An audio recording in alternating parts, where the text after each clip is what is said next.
Sorry, I just have to start the recording. Should be going. Awesome. No, so I asked the four people in here what we should listen to. We got country, and then Ryan says, Andy, why don't you pull up Fergalicious Radio on Pandora?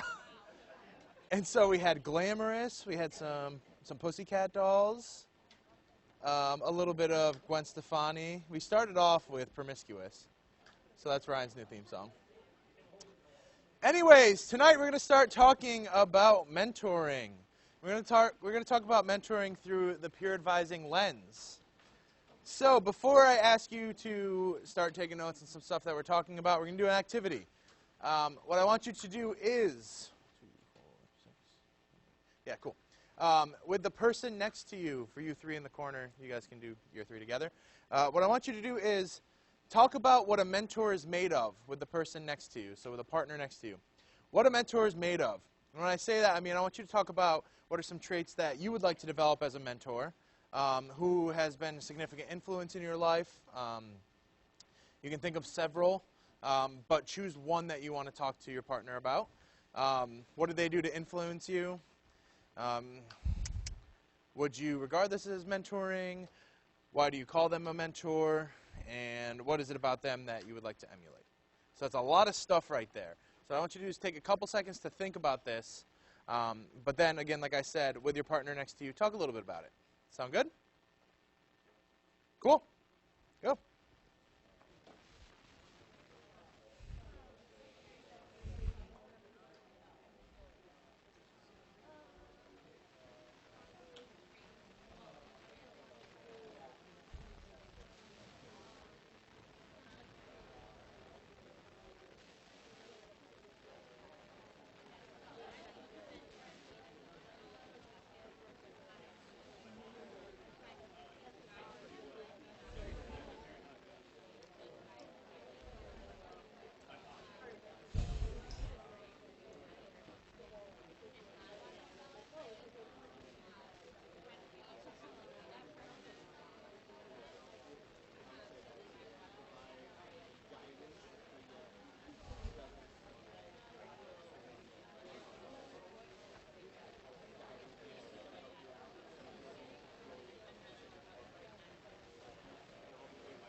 All right, if you haven't yet, make sure that both of you get a chance to talk. So if you haven't switched talking yet, or for you three, make sure that everybody gets a chance to talk. Did everybody get a chance to talk? No? Okay, switch. Go.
right, so let's wrap it up. Perfect. If you die. Perfect. All right, so everybody wrapped it up? Cool. Everybody look at me and wave. I just got you guys. Perfect. Thank you for that. Awesome. I'm texting Gabby in London right now, just because we're catching up. And so I figured I'd send her a picture of you guys. Emma, looking out for your Londoner, your fellow Londoner. I love it. Yeah, no, she's studying right now. Okay, so what did you come up with? What was your mentor made of? How did they influence you? London.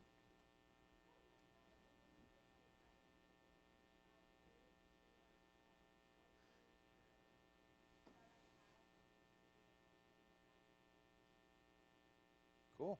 Ava?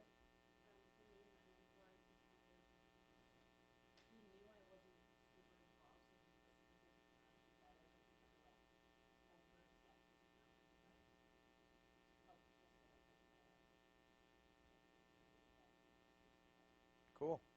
Nick?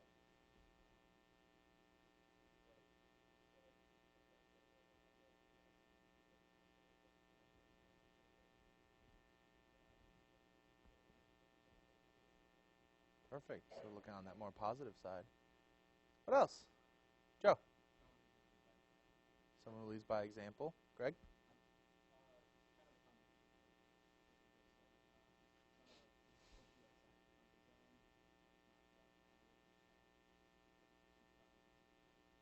Cool. Tyler?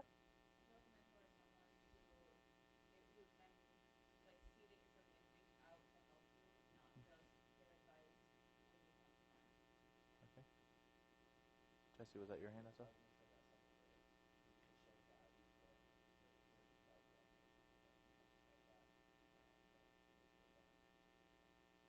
Cool. Anyone else? Jimmy?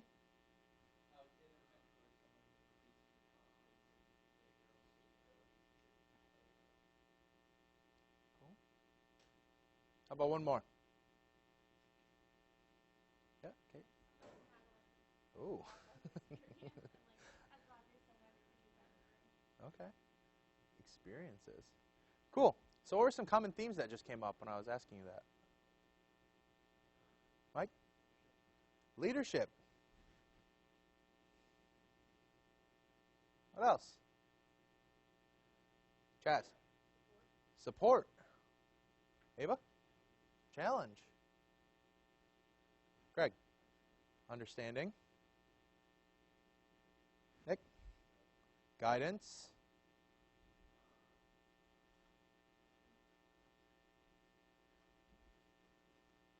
Tom? Experience. So, I asked you these questions right here. And these were some questions that were pretty pointed, but at the same time, they were pretty general. Why do you call them a mentor? What about them do you like? What do they do to influence you? So they're pretty general. And I'm assuming that each little grouping that we did took it in a different direction. But at the same time, there were a lot of common themes that popped up when we came throughout there. So even if you didn't share what your group talked about, I'm sure a lot of those common themes popped up, even if they weren't in the exact same words. So that's what we're going to talk a little bit about tonight. So when we're looking at the idea of mentoring, the big piece of mentoring is trying to find a definition. And the reason I say that is because when we say mentoring, even when you think about peer mentors on college campuses, that means anything from a huge, broad range of definitions on a spectrum. So here at Western New England, we have our peer advisors who are mentors. And you're trained 150 plus hours. You take a competency exam. You get 20 advisees. You're expected to do outreach to those advisees. At UConn, they have peer mentors. Those peer mentors sit in an office, and they do office hours. They wait for people to come to them. They do about 5 office hours a week. So that's a very broad spectrum that you're looking at right there. So when we're looking at mentors, we try to bring it into a definition. And it's tough. Because it has implied meanings. Both are equally important. One, trusted role model. So we go back to the idea of leadership, leading the way, having that experience. A mentor is someone who can be that role model for you. Number two, advisor and a guide. So not only are these people who have had that experience, who are the role models, who you might put up on a little bit of a pedestal when you look at them, but they're the people who are there not just hanging out in that role, but they're the ones who are helping you get to where you want to be. Maybe you want to be up on that pedestal. Maybe you want to be in that role. Maybe you want to do something different. How are they going to help you or help guide you to get there? Mentoring revolves around the idea of mattering, which is Schlossberg. What's the other piece? Marginality in mattering when we're looking at his theory. Wink, wink, don't judge. So when you're looking at mentoring, the definition really revolves around these four pieces. So attention. Am I getting the attention that I need in order to be successful? Importance. I'm getting the attention, but do I feel important or do I feel marginalized? Ego extension. Does anybody have any idea what I'm talking about with ego extension? Morgan.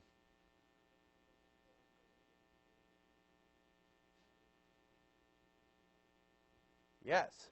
So importance goes very close hand in hand with that idea of ego extension.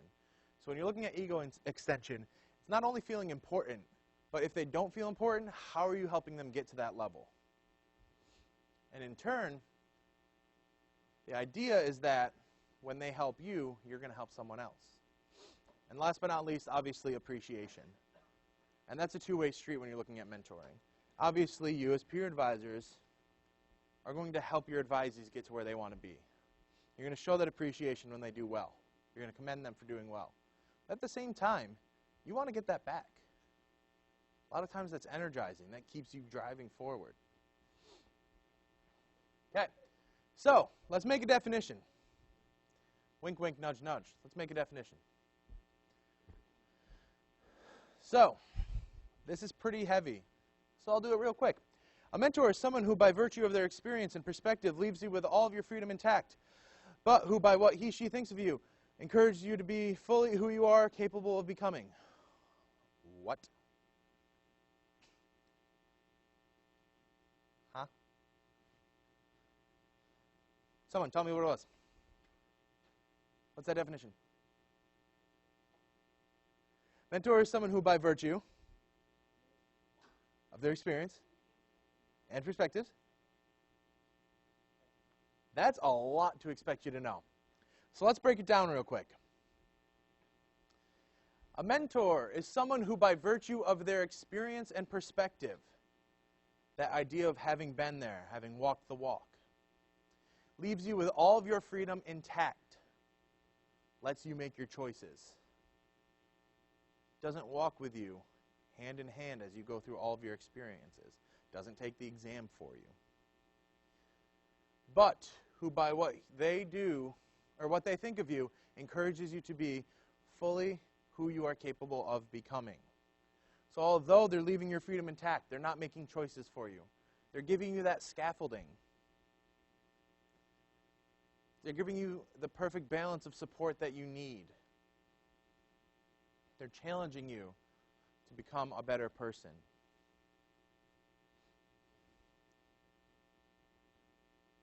So, this is a pretty intimidating thing when you first look at it.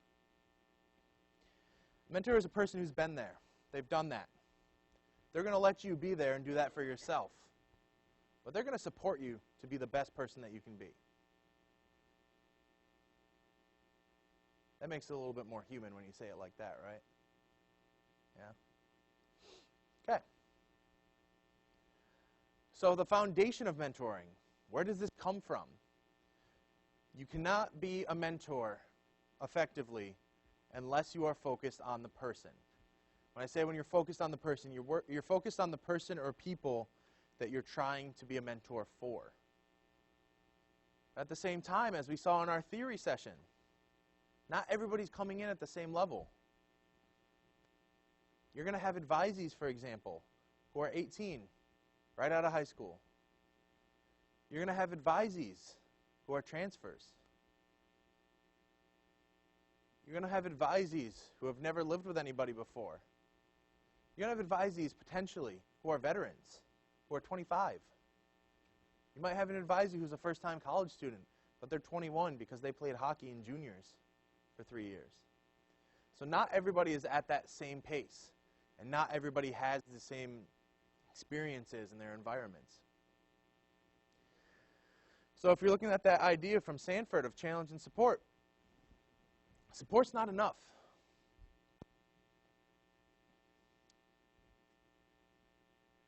Greg had an exam tonight that got canceled. Everybody clap for Greg.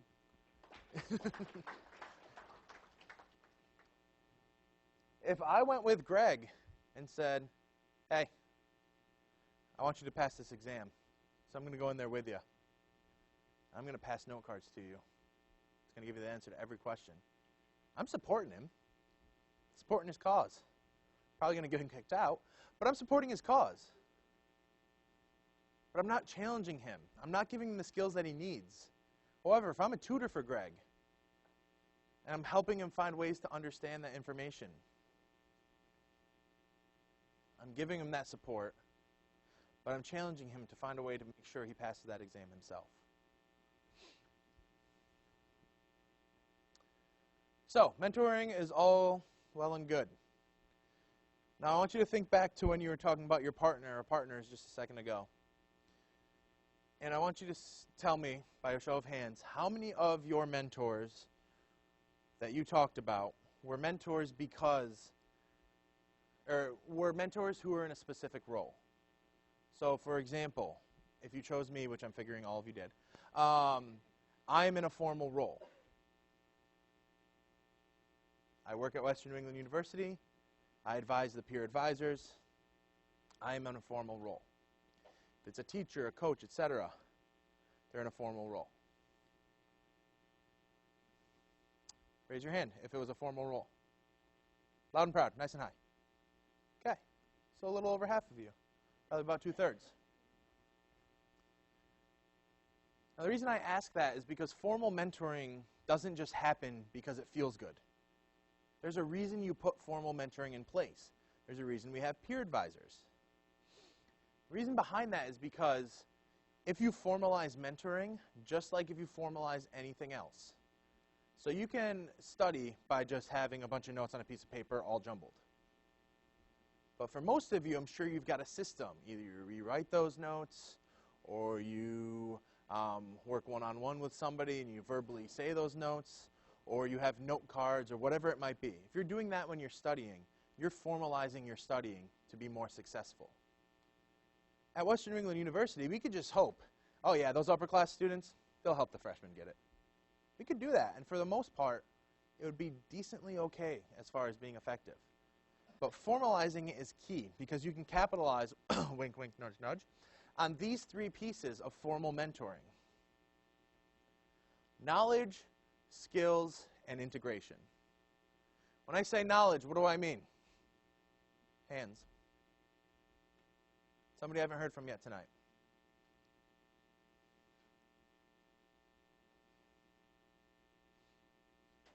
Cat.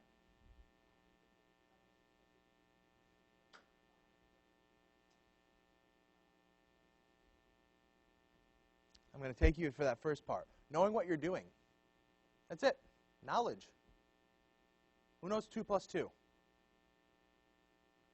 What's the answer? I'm so glad nobody said 5. 4. That's knowledge. Knowing the information. So don't overthink this. Skills. So you've got the information. What do I mean when I say skills? Somebody I haven't heard from. Sam. Taking that information, knowing how to use it. Part 2. Integration. Most important part. What do I mean? 3. How to apply it. So I think I referenced this in our theory session. You can have all the knowledge in the world. You can be the smartest person. You You have billions and billions and billions of dollars because of the knowledge that you have. But the only reason you have that billions, billions, and billions of dollars is because you have the skills to put that knowledge to work. And you have the integration to put that to work and know how to pass that along. You need to be able to integrate it for it to be effective. So, formal mentoring has a relationship put in place so that it can achieve adjustment. So again, you're being thrown into a new environment. You're coming to Western New England University for the first time as a student. Obviously, there's going to be adjustments that you're facing. Satisfaction. Formal mentoring is put in place to help with that adjustment and to increase satisfaction. Last but not least, persistence. Who knows Dean Jay's title? Mike. Dean of first-year students. Jesse.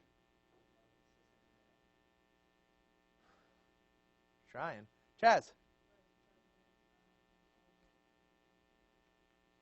Dean Jay is it's a really long one. Tim was the closest when he said it was really long.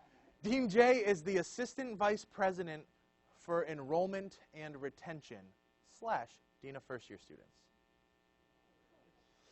10 years ago, that position would not exist. At Western New England University, that position did not exist until 2 years ago. That first piece, Assistant Vice President of Enrollment and Retention. Retention is a buzzword in higher education right now because you've got more and more institutions trying to get fewer and fewer students to go to their school. So retention is huge. When you look at the peer advising piece, unfortunately, there's no data to tell you. Before we had peer advisors, our retention was only this much. Retention is how many students you keep. Our retention was only this much. After peer advising, our retention is this much. Why don't we have any data? Because peer advising has been around for way too long.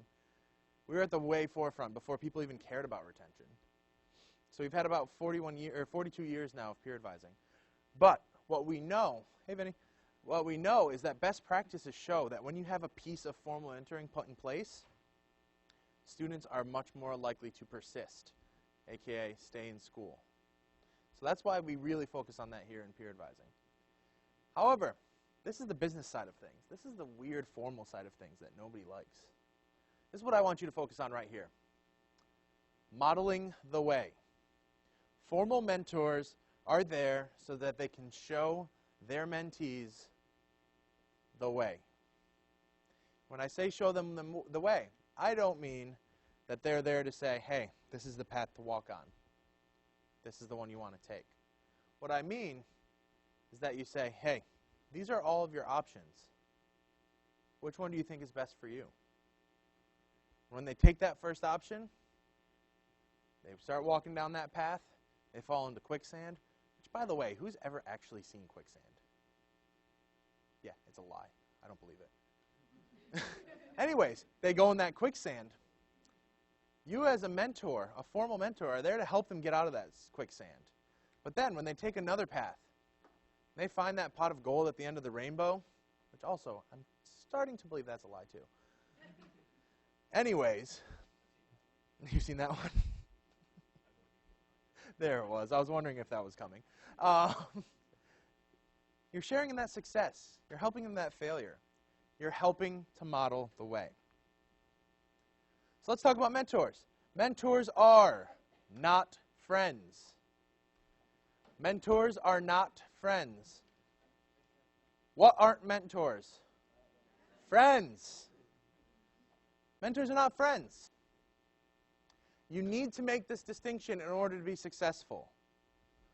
Now, don't get me wrong. There's plenty of peer advisors who, if I asked their advisees what they thought of their PA, if I went to Dave's advisees and I said, what do you think about Dave? A lot of their advisees would say, or a lot of his advisors would say, he's a great friend, awesome guy.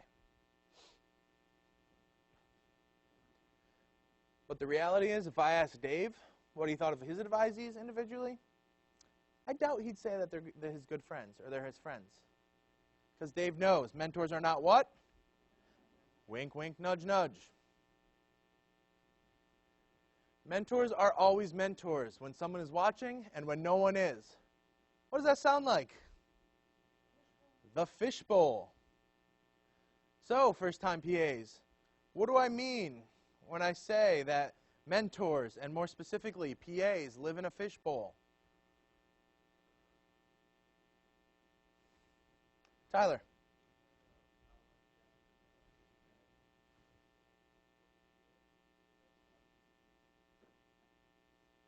Ding, ding. You win. You win. I want to come too. Ooh. Okay. So, you are a PA, even when that jacket comes off, that name tag comes off. So if you do something that's not so great, you're still a PA when you're doing that. That's an easy way to look at it. But also, something that I don't often get is when you hold that door open for a professor on a snowy, crappy day like this, you're still a PA, regardless if you have the jacket on or not. When you stop to help that person that dropped all their books on their way to class, to help them pick it up, you're still a PA. So I want you to think that, or keep that in mind as well. Because a lot of times we tend to look at that negative piece. It's a big piece of being a PA and a big piece of being a mentor. Social media. I could talk about this until I turn blue. It's tough to be private. I don't think that anybody would say that there's a way to be fully private when it comes to social media. It's even harder when you find Andy Roberts on Facebook and say, "Ooh, I know Andy, let me friend him." And then you friend Andy Roberts. Then you have a fun Friday night. Andy Roberts goes on Facebook for the one time during the week that he goes on, and he sees those solo cups, because this is a stereotypical movie. It's hard to stay private. So you have to be thinking about what you post, what you tweet. What is it? You Insta? Do you Insta it? Yeah? I don't have Instagram. I never got into that one. What you put on Instagram, let's just say that. You got to keep an eye on that. Keep your personal life personal. Avoid inviting advisees to hang out with you and your friends. And I don't just mean, "Hey man, we're having a kegger. Come to E Green 503. It's going to be awesome." No. I mean, even if you're hanging out, say tonight, for example, you're watching the national championship at 9 o'clock. Go UNC. Sorry, Sarah, I had to do it. Even when you're doing that, you want to avoid having your advisees over there. Returners, why do I say that? Morgan.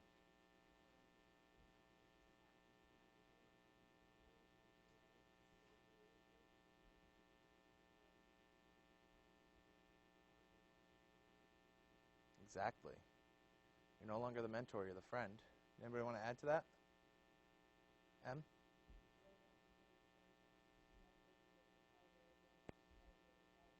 Exactly. Exactly.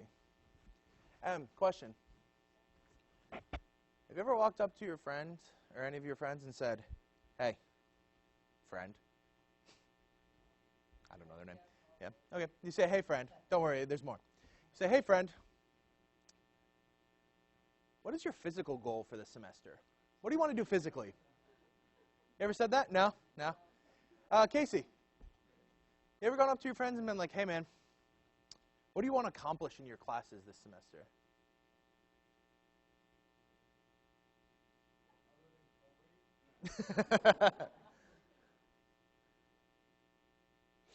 Tim,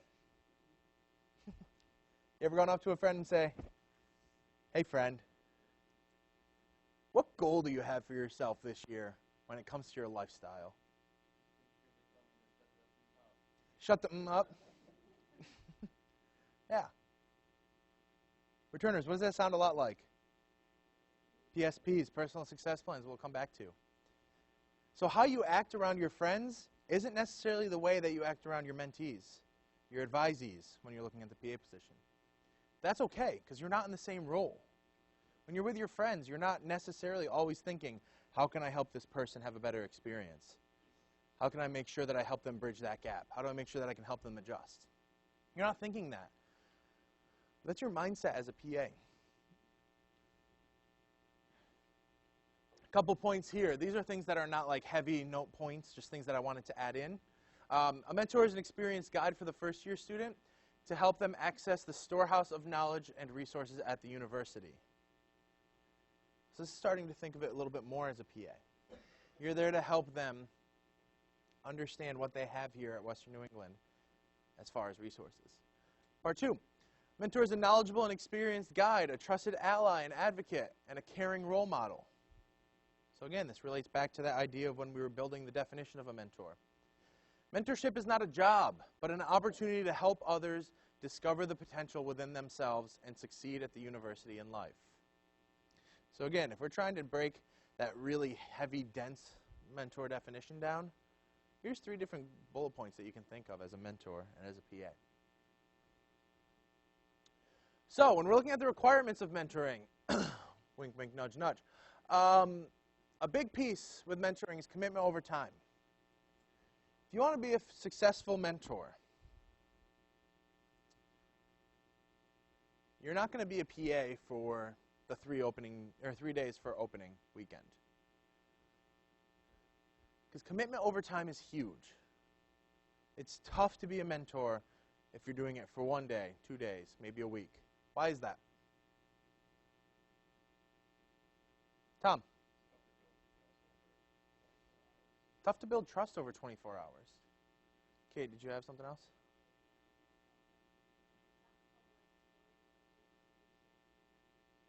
Yeah. It's hard to do that in a short period of time. Anybody else? Okay.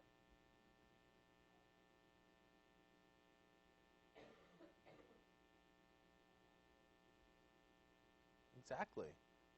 So if you're asking them, you're pushing them to succeed in a certain way, and you're only doing it for a week, you're not going to have that ability to follow up. Empathy. Empathy is obviously huge. It's tough to have empathy if you don't have commitment over time. Because like Kate said, it's hard to get to understand that person. Expertise. That's why we have those commonly asked questions. That's why you're sitting here right now. Having that expertise is huge as a mentor, whether it's formal or not. Vision, seeing opportunities. So at the retreat, when we were doing Step Forward, I asked if anybody had ever felt lost or alone. A mentor is there to help the people when they feel lost, alone, unsure what to do. Because someone might not be able to see the opportunities they have, a vision of what's coming next. That's when mentor steps in. Effective communication, that's what we'll talk about on April 12th, really communication. Again, relate that back to what we talked about a little bit at the retreat. Patience. Returning PAs, I'm fairly certain you know what I'm talking about here. Patience. Having that idea of, okay, not every advisee is going to be responsive to me at first. Not every advisee is going to take me up when I say, hey, you should really go to the Math Center. And I walk them to the Math Center. And you say, okay, I got to go to class. Then a week later you say, hey, did you ever end up going to the Math Center? No. Forgot. Patience is key. Last but not least, definitely leadership. We'll talk a little bit about this as we move forward. We're going to go back to the idea of the 14 basic traits of effective leadership. So some more requirements. How you think and feel about students. Again, throughout spring training and fall training, we're trying to shape you into mentors. We're trying to help you be better PAs, regardless if you're a first-timer, second year, third year, whether you're a freshman, sophomore, junior. Trying to shape that way that you think about students. But at the same time, each and every one of you are going to have a different way that you approach your students. Mentoring means that you make every effort to ensure that every contact you have with a student counts. 3. Got you. If I walk up to you and I'm your PA, and I say, hey, how's it going? How's it going? Good? Okay, see you later. Does that mean anything to you? No? Not really. I mean, I said hi, so at least I didn't completely ignore you, right? Didn't really mean anything. Let's try that again. Bree, how's it going? Good? Yeah? How was your week so far? How was your Monday? Classes? All right? Yeah? How's everything going? Good? I can keep pushing. I'm not going to. But if I'm trying to make an effort to see how you're doing, to see how things are going, to follow up on something we talked about before, to go back what Kat was talking about, having that ability to follow up, that's going to be more meaningful. Communicating with an open heart and an open mind. Again, this goes back to our theory. Not everybody has the same experiences. Not everybody views things the same. Not everybody has the same values. And that's what makes places like a university great, when you can bring those different experiences, values, etc., into one spot. So keeping that in mind. Mentoring is a gift given and received. What do I mean by that?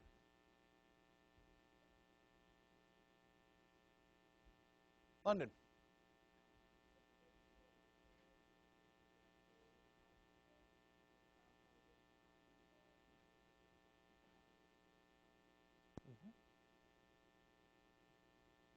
Exactly. Jimmy?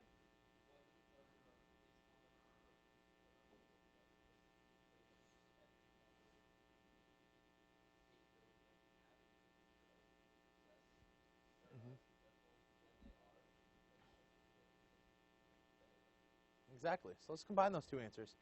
How many of you at some point went through the group interview process to become a PA candidate?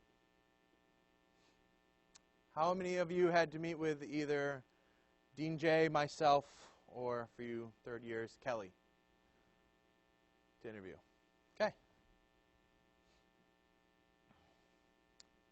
How many of you, once completing that interview process, were ready to be PAs? No? Hey. London. How many of you right now as we sit here have nothing more to learn about being a peer advisor? I got you. You were trying to help me out. You were trying to help me out. I like it. I can appreciate that. Oh, no, I'll need that in the fall because that happens a lot. But in reality, combining what London and Jimmy said, it's a gift that is received. That's what I want to focus on. It's easy to see the gifts that you're giving to your mentees, your advisees. But peer advising isn't a right. Everybody who puts in an application to become a PA doesn't become a PA. And once you get there, you don't automatically get those jackets. You don't get those name tags. You earn those. And then when it comes in the fall and in the following spring, you don't automatically get connected with your advisees just because you have that name tag. Obviously, you are held to that higher standard of being a PA. But until you put in that effort and until you put in that work to be the mentor that you know you can be, all it is a title. Mentoring is not a surrogate parent. We're not expecting you to be the parents, guardians of your advisees. At the same time, we're not expecting you to be a professional counselor or a therapist. We have that here on campus. It's called counseling services. You're not flawless. You're not an idol. You're not infallible. How many of you are perfect? I'm not going to look. We're not expecting you to be perfect. We know that you're not going to be perfect. You're not a social worker.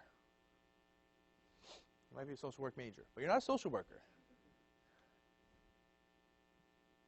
You're not a lending institution. You're not going to give. You're there to assist. You're not a substitute for an authority figure. Returners can tell you if it comes to a write-up for alcohol. The PA is not the one that's putting out the punishment. The PA is there to help hear your side of the story. He is there to help make sure that you don't have that happen again. PA is there to assist. Again, you're not a playmate, and you are definitely not a romantic partner. I'm not going to wink, wink, nudge, nudge this, because I don't even think that it's going to be something that needs to be placed on the exam. You're not a romantic partner when you are a mentor. You're definitely not a romantic partner when you're a PA. Easy? Let's move forward. You are a mentor, and you are a successful PA when you help students achieve the potential within themselves that is hidden to others or themselves. So again, we go back to that idea of a mentor being the person who has vision, who can see ahead, see the potential. Your advisee is not always going to see that potential within themselves. I've always been a C student. I'm always going to be a C student. It's not true. It doesn't have to necessarily be true. Share stories with your students about your own educational career and the way that you overcame obstacles. What don't you do, returners? What's that, Em? I know exactly what you're going through. Em, do you know exactly what I'm going through? No. But you had a similar experience. This is what I did when I went through the experience. This is what worked for me. This is what didn't work for me. What do you think might work for you? You help students overcome their fear of a professor or an administrator or a very well-dressed coordinator of first-year experience. You help them overcome that fear. The number one thing that I hear from first-year students when I meet with them in the fall of their first semester, and it comes IP grade time, and we're meeting with students who are under 2.0 at their in-progress grades. Do you go to the professor's office hours? No. Why? Because I don't want to. Why? Because I'm scared of them. How many of your teachers in high school had office hours? A handful. A little bit. A majority of students don't have that. It's new to them. It's scary. Because teachers are who? They're the authority figures. The ones who got them in trouble. So again, we purposely put that in there because that's a big thing that comes up when it comes to academics. You know more about the student's academic performance than what they tell you. So a lot of times we give you what we call EAS reports. Those are early advisory system reports. In our office as a PA, you are notified when a professor has a concern about your advisee. We expect you to reach out to them, help them. So you might not necessarily know that Johnny failed his first exam. Then you get the EAS that says it. We want you to help reach out. Ooh, I messed up there. You help a new student as far as helping them access resources at the university, such as the Academic Success Center, not the Academic Support Center. I apologize on that one. Academic Success Center or the Counseling Center. What's the best type of referral? Personal referral?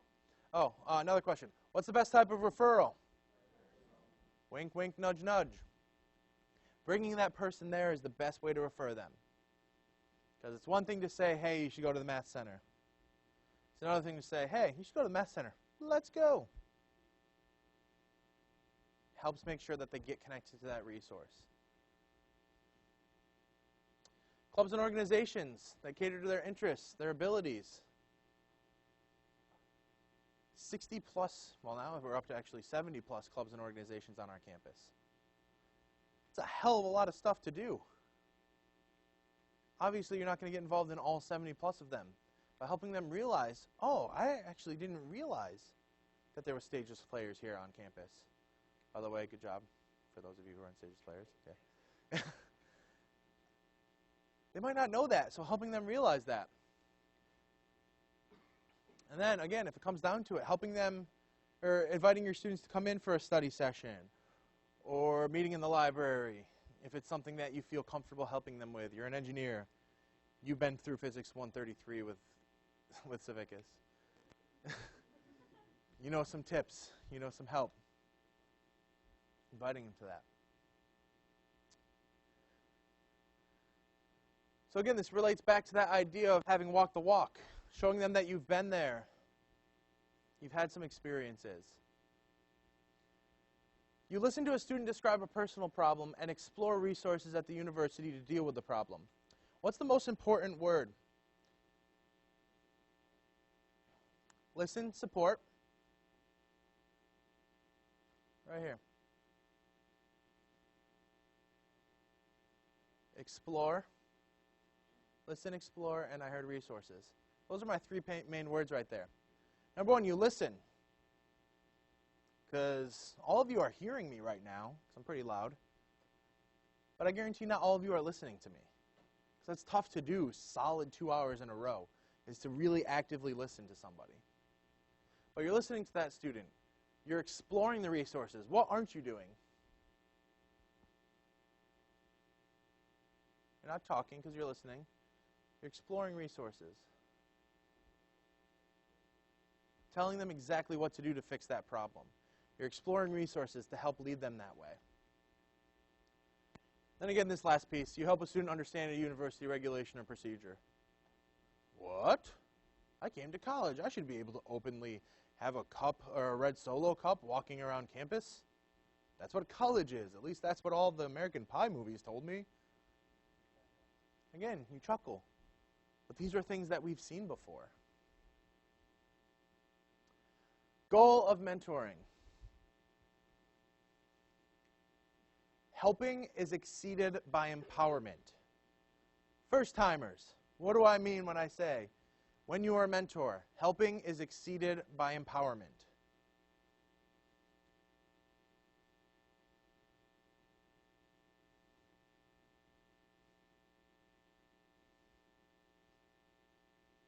Tom.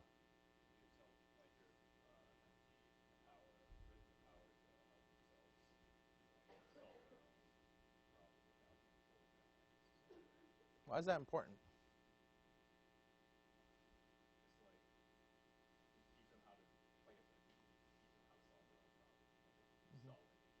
Mm-hmm. And how is that going to help them moving forward?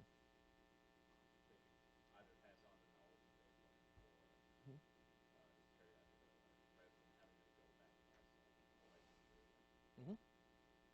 So I could have given you this answer, but I didn't, right? Correct. I could have helped Tom out by giving him the answer and say, hey, Tom, tell this to me. But instead, I let him get there himself. Because as we move forward, as Tom is studying for the competency exam, you win. As Tom's studying for the competency exam, as Tom is sitting there as a PA in the fall, as Tom is helping one of his advisees as they go through PA training next spring, he's going to be able to be not only empowered himself, but help empower others to know that answer, and to know the resources on campus, to know how to get through certain situations. So helping is all well and good. It's always great to lend a helping hand. But as mentors and as PAs, I challenge you to lend an empowering hand. So when you're not there to help your advisee the next time, they'll be able to get through it themselves. Break time! So, it's 7:32 right now. Tweet, post to Instagram, text, go to the bathroom, get some water. It is 7:30. Yeah, it's 7:32. Oh, 7:33 now. So butts and seats at 7:37.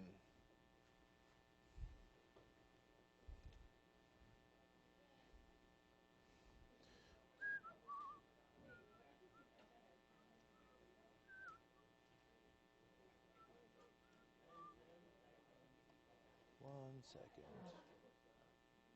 Whoops. Pausing my capture. There we go. Boom. Good to go. I'm slowly getting a grip of this. All right. So we talked about mentoring. And a key piece of mentoring was being able to be a leader. So let's bring it back to that 14 traits of effective leadership that we read that seems like forever ago now. 14 basic traits of effective leadership. Boom. Sitting right there. So everybody read this piece. Everybody saw that there were 14 effective traits. And everybody read the definitions and what they meant by it. And I just boiled them down into the 14 words. So what do I mean when I say bearing?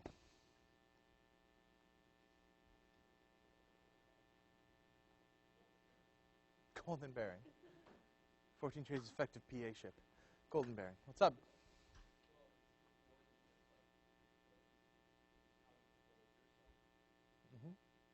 How you hold yourself? What's that? How others perceive you, how you hold yourself. How about the courage to do what's right? Everyone's got that one. Mike?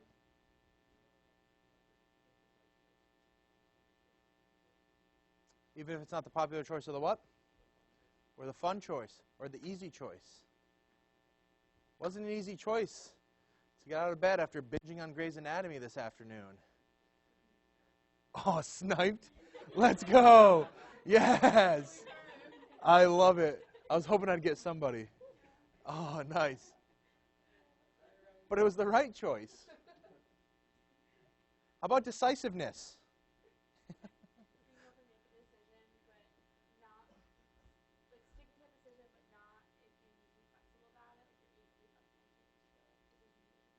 Yes. So making that decision and then, oh, maybe I shouldn't have done exactly that. Maybe I should have shifted it a little bit. Having that ability. Dependability.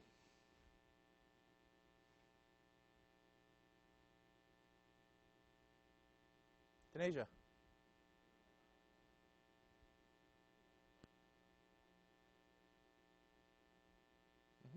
What was the second word you said? Reliable. Dependable, being reliable. Persistence. Second time this word came up today. Who was it? Nick. I think it was you. PSP season, personal success plans. I think it was that one advisee, right? Okay, so you reached out the first time. Then what happened? Okay, so then you reached out the second time. Then what happened? Okay, third time. Then what happened? Okay, fourth time? Okay, fifth time? Sixth time? We could go on if we wanted to. But that's persistence. How about enthusiasm? Thank you, Casey. How about initiative? Got anything to add to that? Because that was pretty good enthusiasm right there.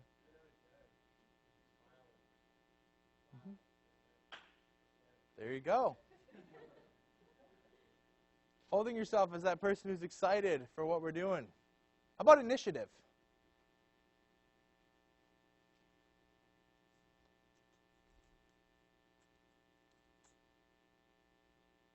No, I heard you too much today. No, I heard you too much. No, I heard you too much. No, I just heard you. No, I heard you too much. Dan.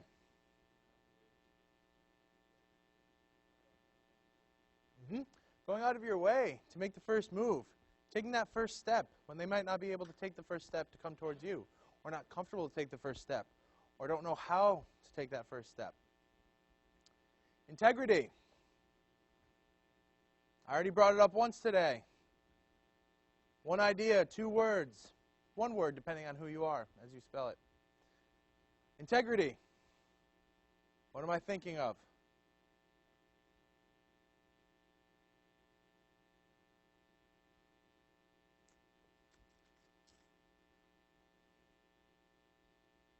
Caitlin? The fishbowl. Integrity. You're not just a PA when you've got that gold name tag on. When you're getting that free Subway thanks to your outreach budget. You're not just a PA when you do that. You're a PA when you go and you binge Grey's Anatomy in the afternoon. You're a PA when you're out at that party having that stereotypical solo cup full of beer. And you're a PA when you hold the door open for that person who's got a full arm. Full arm? Armful. There we go. I was like, full arm. How about this one? Prudent decision-making / judgment.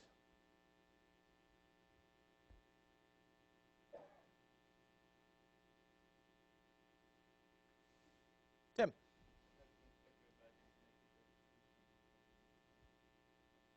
Say that again.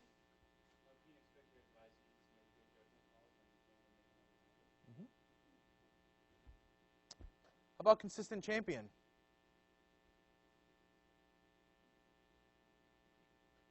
What's that? You're killing life. It's awesome. What does Emma mean by that?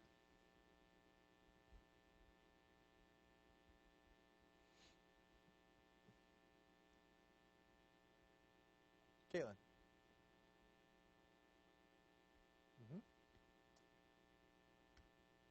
Now, how about as the role of a PA?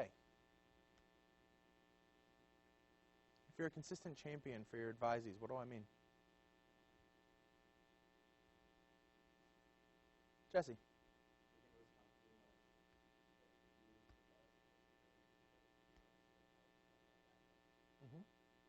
Bree, were you going to add something to that, or did you steal yours?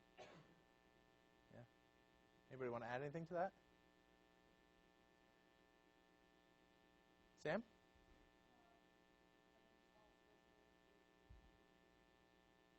PA is a PA till when? Super wink, wink, nudge, nudge. Like the superest wink. Like Gabby, super wink, wink, nudge, nudge. You're a consistent champion. It's one thing to stand up in front of the room full of your 20-ish advisees in the fall and say, hey, I'm going to be there for you. It's another thing to check in first week of classes and then do your personal success plan with them. And then towards the end of the fall semester, you're meeting up with them. Maybe once a week, once every other week. Then come the spring, how's your break? How's everything going? And then spring break comes. Hey, what are you doing? Good? Okay, how are your grades going? In progress grades looking good? Okay. Have you thought about housing yet? Being consistent. Consistency is key over time because a PA is a PA until knowledge. I'm going to skip that one. Easy. Loyalty to yourself and others.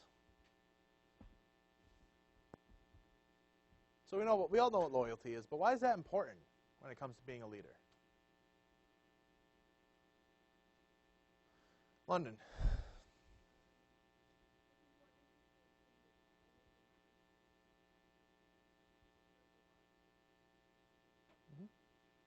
Why is that important as a leader specifically?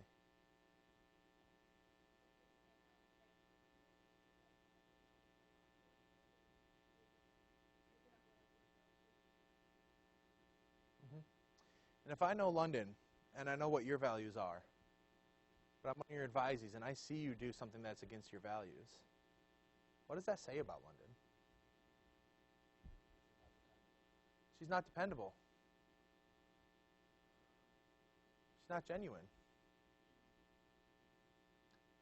How about tact? This is my favorite one. Ryan.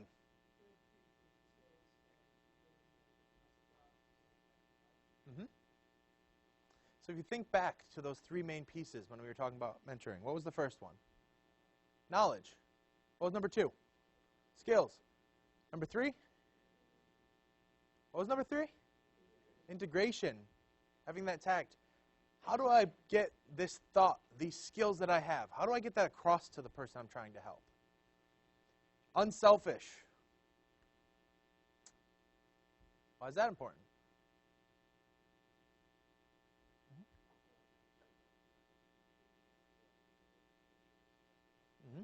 A lot of times your advisors aren't going to come to you. Why else? Denasia.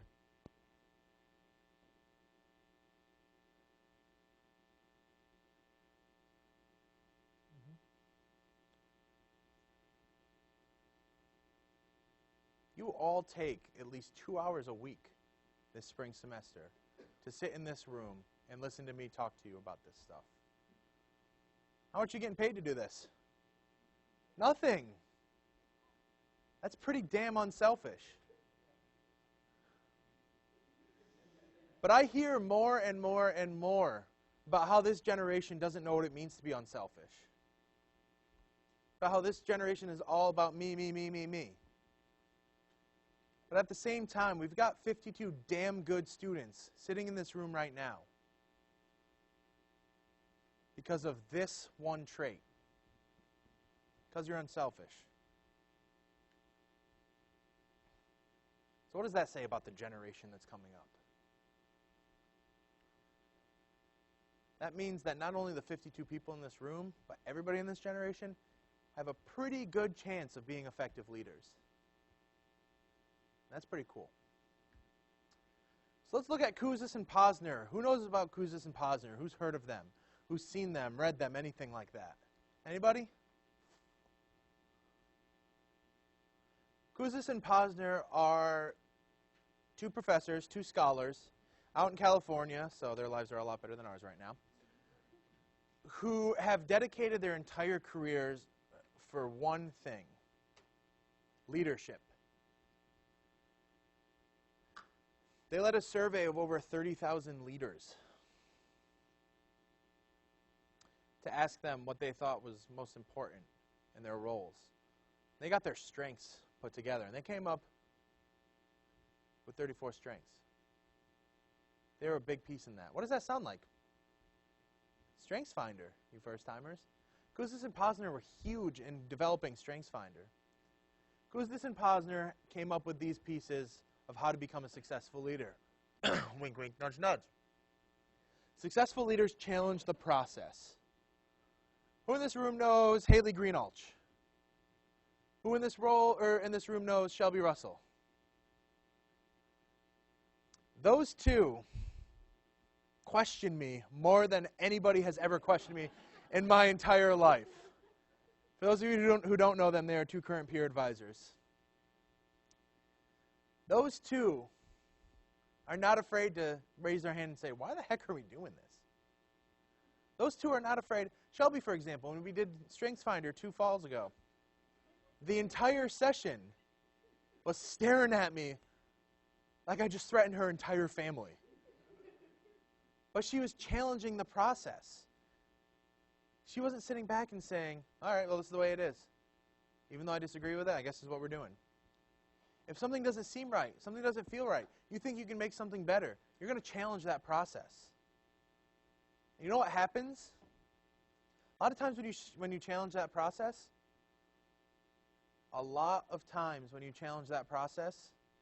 and you put your effort into challenging that process, you'll find another person that says, hey, I like that person's doing. I'm going to follow them.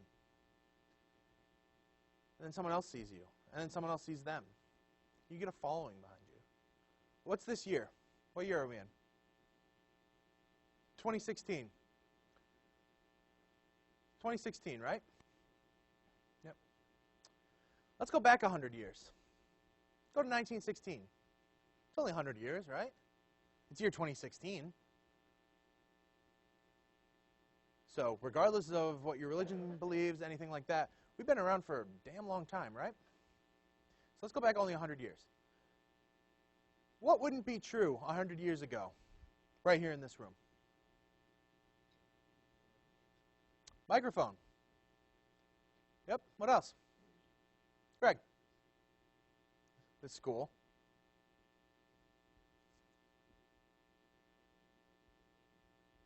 People of color and white people sitting in the same room. What else? Okay. Gay marriage rights. What else? Tom. What do you mean by us? You're not born yet. I'm going to change that. Peer advisors wouldn't exist. London. Peer advisors wouldn't exist. It's 2016. I heard somebody say it's an election year. Who plans on voting?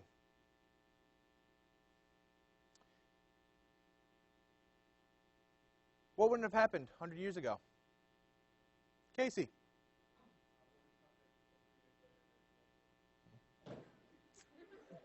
You get an A.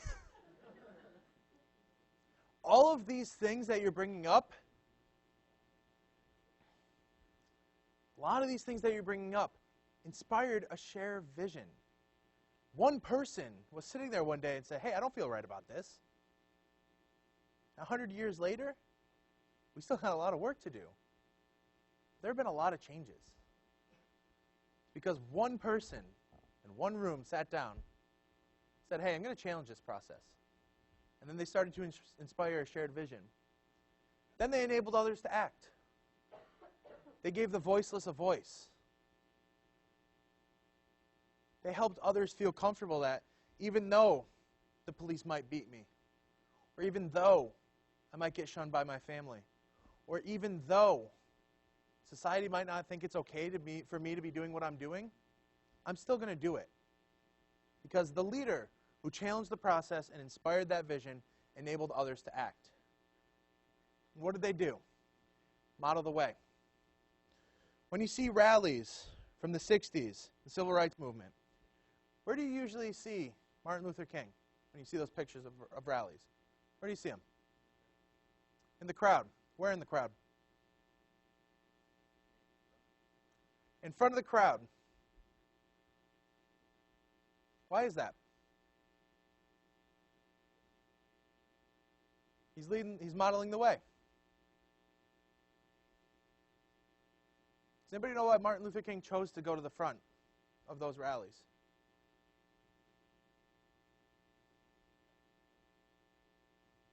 Denasia. There were people throwing rocks, bottles, anything they could find on the ground, tomatoes, and yes, I'm going to say this, potatoes, because tomatoes didn't hurt enough. And that's an exact quote. There were people throwing things, threatening, spitting. It would have been real easy for Martin Luther King to say, hey, let's organize. You meet me. He pulls up in his nice limo. He had the money. Pulls up in his nice limo, comes up and speaks, pulls away. But he was walking there. He was modeling that way. By modeling that way, he encouraged the heart.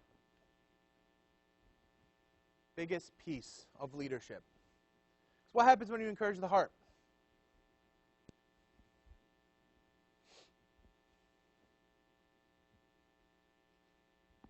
Anybody?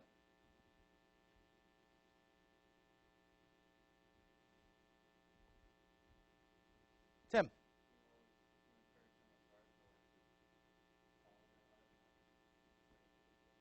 Yeah. So right here, right now, I might enable you to act. I might inspire you to have that shared vision. But what great leaders do is encourage the heart. Because the next time when something comes around, instead of me having to be there to help challenge that process, to inspire that shared vision, to encourage others to act, to model the way, Shay's going to be able to do that. Tyler's going to be able to do that. Joe's going to be able to do that. Because I encourage the heart. That's huge. So let's relate this all back to peer advising. So when you're looking at the top 10 roles of being a PA, being a peer advisor who is a mentor, number 1, you're an information source. We have some commonly asked questions sitting right here. What should I do if I want to take summer classes? Some of you might not know that answer right now. I'm betting that most of you didn't know that answer when you were coming to college. That's where you come in as a PA.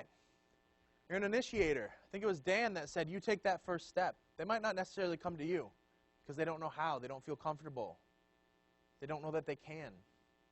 You're going to be that initiator. You're a transition guide. You're guiding students through that transition to college, that transition to Western New England University.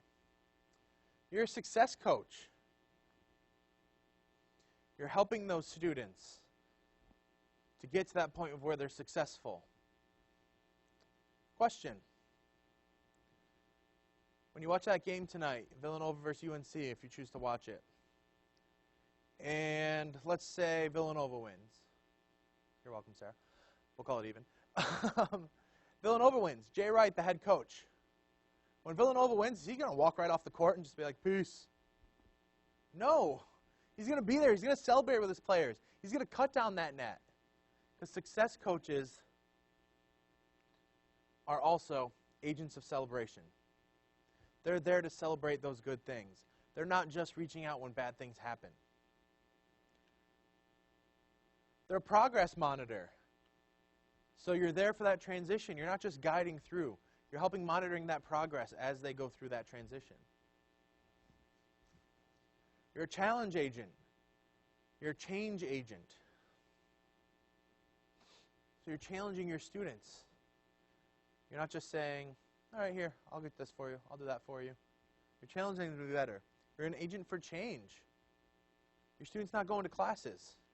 You're not going to literally go in there, bang down their door, rip them out of their bed, bring them to the class, and sit them in that seat.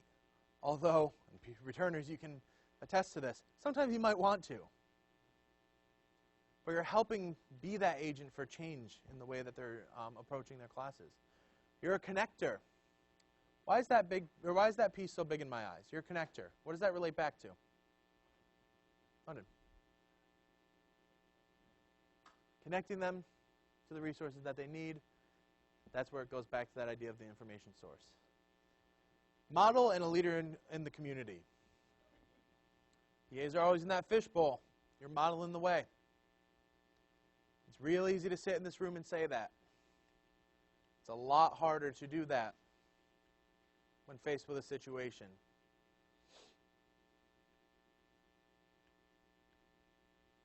So how do you personally do that for yourself?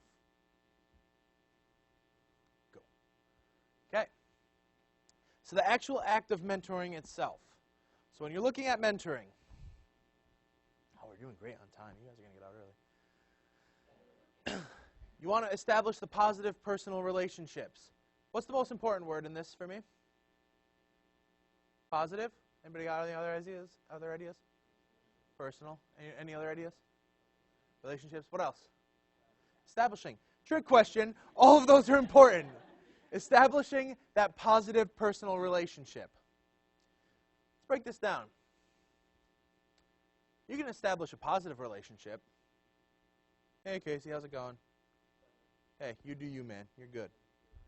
Does that really mean anything? No, because it's not personal at all. If that's all I say to Casey every single day I see him and never ask anything more than that, that's not a personal relationship. If I walk up to Casey every day and punch him in the face, that's pretty dang personal. But that's not positive by any means.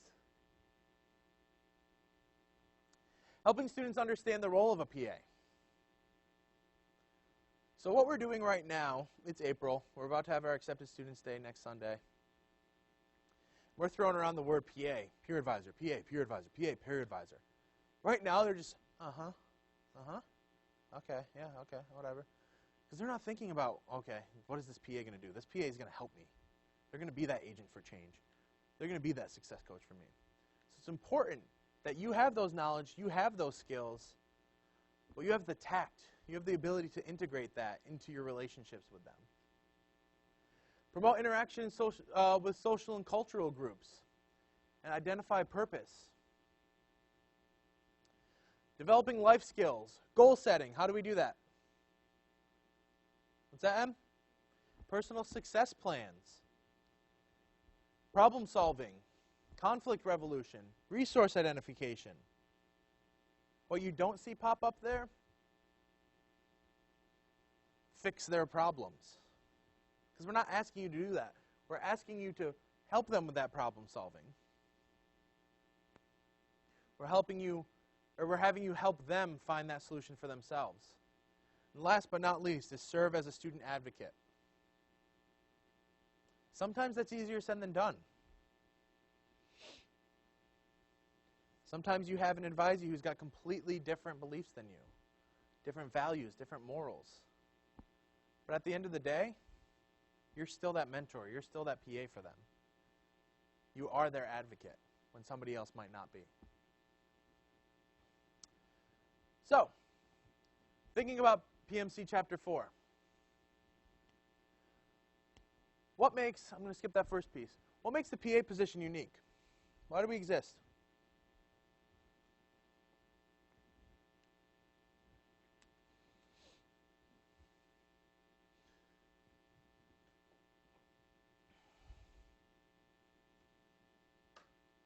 All right, well, guess I'm done here. No reason? Libby.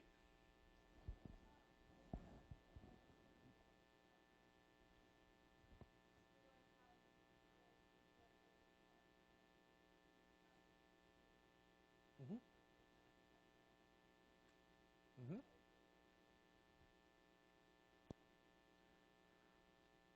Libby's not an old guy with glasses who's balding like I am. Libby's going to be a sophomore next year for her advisees. So I can sit there talking as much as I want about helping them make a successful transition. Sad truth is, doesn't mean a thing. It might help here and there. But again, like as we talk about with the peer advising position, that peer-to-peer interaction is huge. What else makes us unique? Plenty of other peers on our campus. Mike? Yeah. Yeah. The easiest part of my job when it comes to weeding out candidates is the fact that this is a volunteer position. So I don't have to worry about people doing it for the money. What else? Chaz? Go through a heck of a lot of training.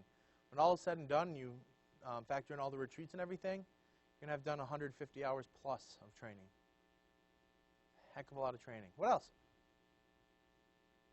Okay. Yep.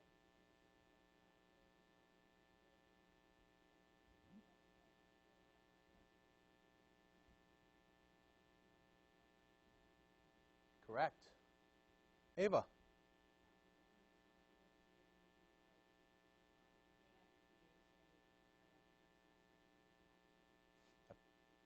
A PA is a PA until December doesn't sound good. PA is a PA for the first week. Oh, it just doesn't sound great.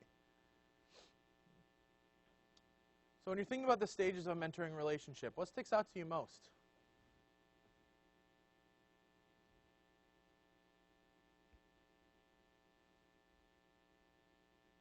Jimmy? Okay. I was just really hoping you weren't like, why are we in this training session right now? Yeah. Yeah.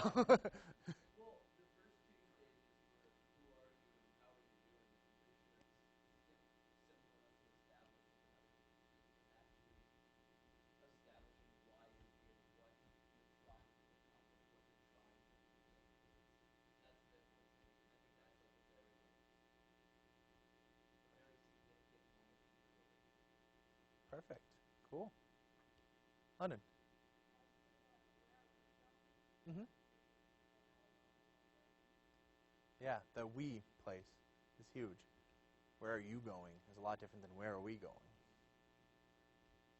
Anybody else? Oh, Vinny.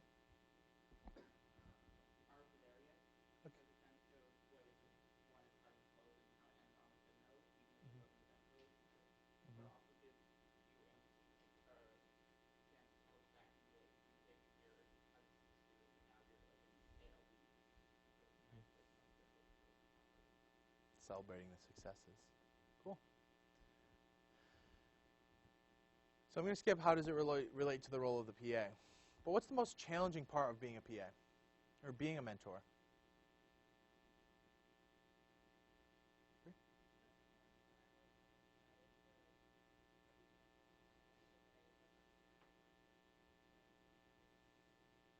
Mm-hmm. It's pretty hard to see sometimes, or to deal with. Anybody else? No. Mike?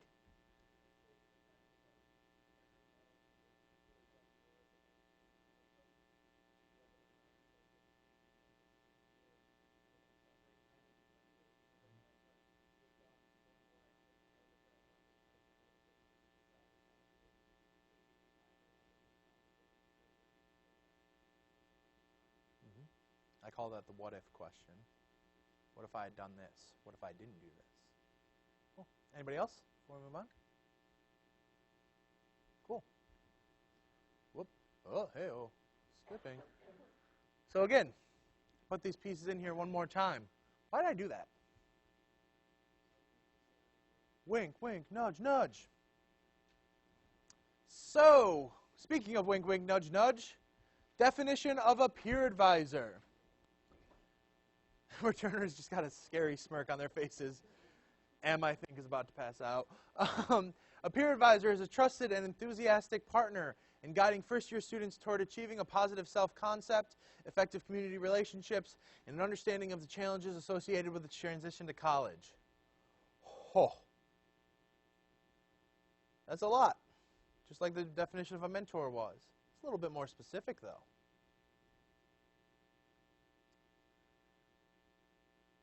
Definition of a peer advisor is big. I want you to know that for the exam. It'll be on the exam. It'll be worth at least 2 points on the exam, regardless of if you're a first-time PA or you're a returner. It'll be on the exam. Peer advisor is a trusted and enthusiastic partner.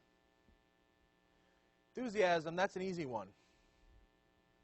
That's Casey Allen running through the residence halls wearing a GoPro on his chest on opening weekend, trying to get people to come out and have some fun. Tough part there is trust. Jimmy, what was the most interesting part for you of the mentor relationship? Why are we here? So you get that piece out of the way where you say, hey, this is me. This is where I'm from. This is my major. You start talking about your role. You start putting that role into action. That's when you gain that trust. You gain that trust through guiding first-year students toward achieving a positive self-concept. So like Vinny said, student comes in. I've always been a C student. I'm going to be a C student. Well, what do you want to be? Oh, well, I'd love to be a B plus student. Well, let's get you there. Let's take that positive lens. Start looking through life that way. Effective community relationships. Fancy way of saying connecting them to the resources on campus. And an understanding of the challenges associated with a transition to college. We threw that at you right in the front with those transitional issues that we touched on in our first training session. So again, this will be posted online if you didn't quite finish getting it up there. But in interest of time, we're going to move forward. So a peer advisor acts as a role model, kind of breaking down that definition. Promoting responsible decision making. They seek to show their to know their advisees beyond those surface impressions. Beyond, hey Casey Allen, how's it going? Good. What does good mean? Good to Casey might be, eh, it's all right. In my eyes. Or good to Casey might be, oh my God, this is the best day ever, in my eyes. So beyond that surface impression. Again, that relates back to the idea of behind every face is a story. That relates back to the retreat. When I asked you to ask your partner what you had in common or what you didn't have in common. Your advisor maintains an open and accepting attitude. It's at least the second or third time I've thrown that in there today. So some tips. Listen and accept different points of view. Didn't I just say that? Respect the individual's right to choose. Your experience is not their experience. Em, what was it that you said earlier? I know exactly what you're going through. That is the biggest lie you can tell, because you will never know exactly what another person's going through. Because the way you experience it, the situation itself, the perceptions of the situation, will never be exactly the same. Looking for solutions and opportunities, as well as potential barriers to success, and providing options for students to consider. If I throw just one option at you, and you don't know anything about said resource or the way to approach a problem, that's the only option that I know. It's the only option you know. It's the only one you're going to take. So being able to provide those options for students to consider. Benefits of mentoring. I'm going to go quickly through this. Obviously, enriching your college experience. That's what we hope each of you get out of this. Being able to have a better college experience. Having that satisfaction of helping others. Improving your communication skills. Increasing your confidence. Networking with faculty and staff, such as that awesome coordinator of first-year experience. Building relationships. Empowering others to succeed. That, again, goes back to that idea of Kouzes and Posner. And then those leadership and mentoring skills. So some final thoughts on mentoring success. Being accessible. Can't remember who it said, somebody in this area. So that idea of, well, okay, we're not necessarily available 24/7, but we're there for them. We're going to be there. We're not like those students over at UConn. Not to take any shots at UConn. It's just the way that they operate. But you're more accessible. You're earning respect. You're not going to earn that respect just because of that name tag.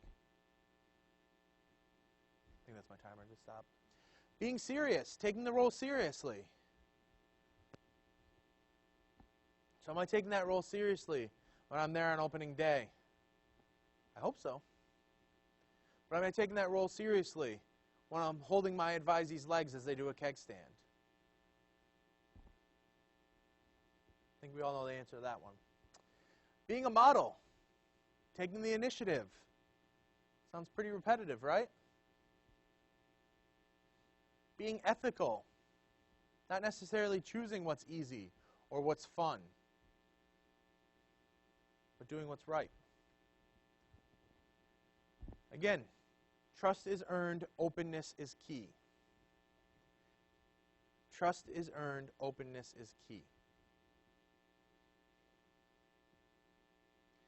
I'll tell you this, trust is a lot more easily learned when you're more open with your advisees.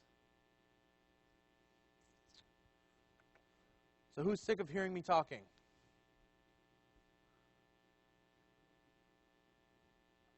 I should have put honesty up there. No, so thanks for hanging in there for me. That wraps it up for me, but we got a few things that we need to go over before we leave.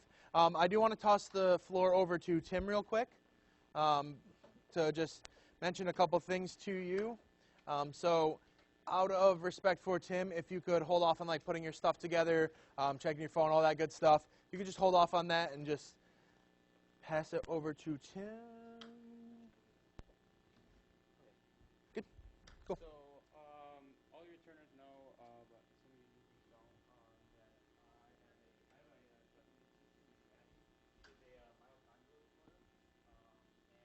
her honor, we started in 2011 raising a long gravity that raised money for foundation entrepreneurs. And 2 years ago, my mom started a foundation in the name called Have Yourself a Can. We also donate to foundation funding high school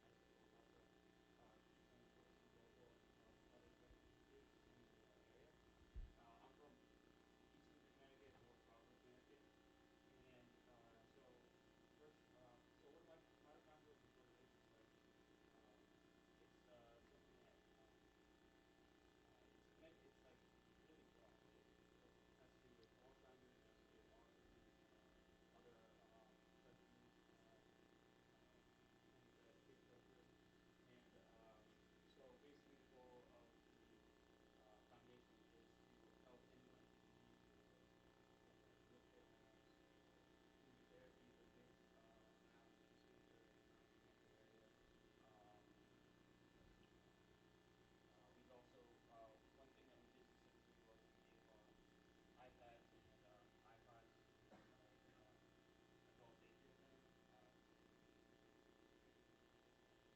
So now onto the walk. The walk's going to be April 23rd. It's Saturday morning. The walk registration starts at 8:30, and the walk kicks off at 10. What we do is we meet at East Windsor Park Reservoir, and our mom starts at 10. There's like a couple activities going on. Basically, booths there, and we walk, and after the walk, usually by 1, you can enter in the park and stuff like that. We do some DJ there. That's basically, oh, and a raffle. So we always have a big raffle to raise more money. Usually there's like 4 baskets. This year there's like a PJ Washington basket and dominoes and gift cards. I'll probably pick out some stuff from our bookstore or bookstore, gift cards. And usually there's always either a big ticket item like a laptop or always TV there. We always do that.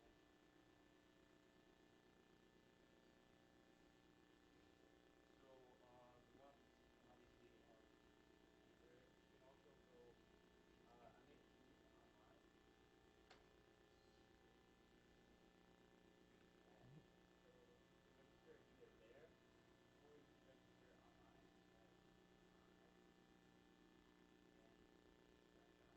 Oh, typo. and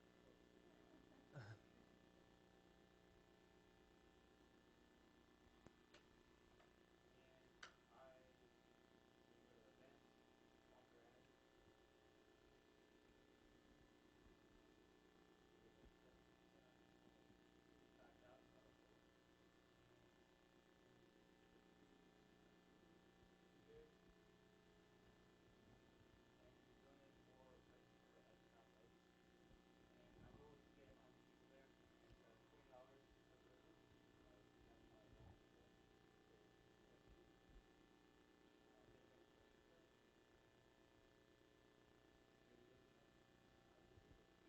Um,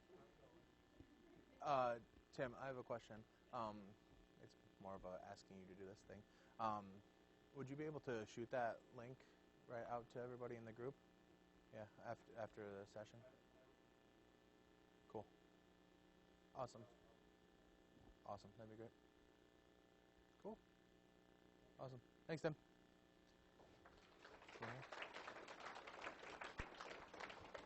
Okay. Also going to toss it over to Chris real quick to talk about another cool opportunity. Do you want me to pull up your PowerPoint that you had? All right, guys. So it's the season of walks. So I actually have another one. But first of all, I'm just gonna say Tim's walk is so much fun. Go to it. It's for a great cause. Every year we have a good group there, and it's always a great time. So this walk does not conflict with that. So just throwing that out there first. So if anyone was at the open house training a couple of weeks ago, Doomsday threw a stab at me where she was like, "Chris, probably not the best time to wear your red heels during such a student's day." Um, she knows this, but some of you may not. Once a year, myself and others across campus put on our red high heels and we walk a mile around campus. It's a lot of fun. It's a event run by my organization 1 and 4, and we do this not just because it makes our calves look great, but because it's a walk to raise awareness about sexual assault, domestic violence. All of our proceeds go to the YWCA. It's a really important issue. It's something that our DK is dedicated to educating about and getting people on board with. So it is $5 to rent heels. If you already have heels, bring them, and you can save that $5. And it's also $5 for shirts. This was our shirt last year. It was awesome. We have an even better one this year. It's going to be great. We're getting them in next week. I'm excited. We're going to have a table set up in Campus Center starting at the end of this week. You can sign up there, or you can sign up the day of. The day is April 16th. I should have that on there. April 16th, we have one walk going out at 12 o'clock and one walk going out at 1:30. So I'll be really annoying about it in the next couple of weeks on university posts and the campus center, all that stuff. But if you can make it, it's a lot of fun. It's a great time, and it's for a good cause. I'll be there. Yeah. See you to see me. See right here, that is Andy Roberts. You notice that mine aren't red. Let's see, this is my sixth. This is my 6th year at this school. So my first 4 years, I broke 4 pairs of heels. I cannot walk in heels. So last year I smartened up with Anthony, who's part of our current steering committee. We went to Payless and bought our own wedges. Thought it was more fashionable. Yep. Cool. All right. So for next time, Chris, stay. Yep. For our next training session, we've got another page of commonly asked questions for you.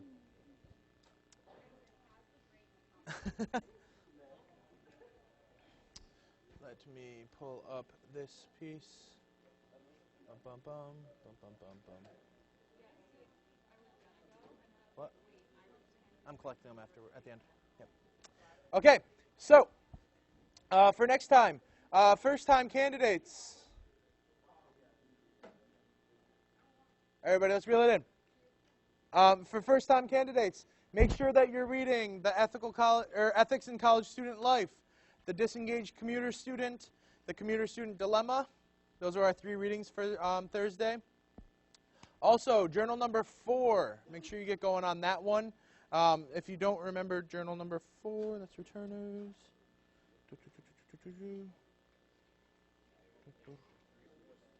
Yes. Yep. Yeah. So, journal number 4. Bum, bum, bum, where I can't find it. So, the one that you guys did for today was, what's that? It was journal 2, yep. So, journal number 4, everybody let's reel it in for a second. Journal number 4 and journal number 3 were switched with the sessions for you first-timers. So again, journal number 4, complete the case study on page 53 of PMC. Discuss the tools that you currently have in your personal planning. What could you do to be more effective? How can you help your advisees establish goal-setting tools? So we're thinking about that from the lens of being a mentor, being a peer advisor. So that's for you first-timers. So keep that in mind. The other thing that I put in there as a plug is to continue working on your resource presentations. If you have not reached out to your resources yet, make sure you do it before Thursday at the absolute latest. It should be done really soon if you haven't reached out yet. Because, again, people's schedules fill up, and you want to make sure that you're doing that. Returners, make sure that you're still working on your case studies. As a reminder, the first draft of your case studies are due on the 12th, so that's coming up quicker than you think. Make sure that you're responding to your pod member journals. We definitely want to be doing that. And then, last but definitely not least, since returners, you're helping out in training session number 6, you want to make sure that you bring your outline, or you send your outlines to me by this Friday at 11:59. Returners, has everybody seen my email? I sent it today that has your part of the presentation on there. Cool. The last thing that I will say, if you hold on one second. For next session, who do we have coming in? Does anybody remember? Dean Kaiser. So when Dean Kaiser comes in, she's not going to know everybody. Is that true? Who knows Dean Kaiser? Raise your hand. So a decent amount of you. Who thinks they know, or that Dean Kaiser knows them? Raise your hand. Less of you. So what I want you to do is please 100,000% make sure that you bring your PA binder. Why do I say that? Your names are on it, so how do I want your PA binders to look when you get here? Oh, yeah. Perfect. Hold on one sec. I want to make sure that I don't tell you the wrong thing. Bum, bum, bum. Okay, perfect. So Dean Kaiser's session. So I know that we switched the 2 sessions, and on Thursday, April 7th, I think it's on there right now. Yeah, on Thursday, April 7th, as a reminder, the session on Thursday is going to start at 6:30. It's not going to start at 6. It's going to start when? Perfect. Questions, comments, concerns? Dean Kaiser couldn't do 6 o'clock on Thursday. Is that your question? Oh, thought that was your question. Sorry. Questions, comments, concerns? You are all awesome. Have a safe walk back to your room. If you're a resident, if you're a commuter, drive safe. Oh, feedback bags. Before you leave, thank you, Casey. Before you leave, make sure that you bring your feedback bags up and plop them right here. You can either keep your notes in them or take them out, whatever you want to do. They're your notes. You do what you want with them. If you forgot your feedback bag, bring it to me tomorrow. So, yep. Oh, no. Cheers. Do you want to make a new one? I can give you a new one if you want to. Yeah. Cool. Stop by tomorrow? Perfect. Okay, Tim. Can you stop the recording for me on the Mozilla?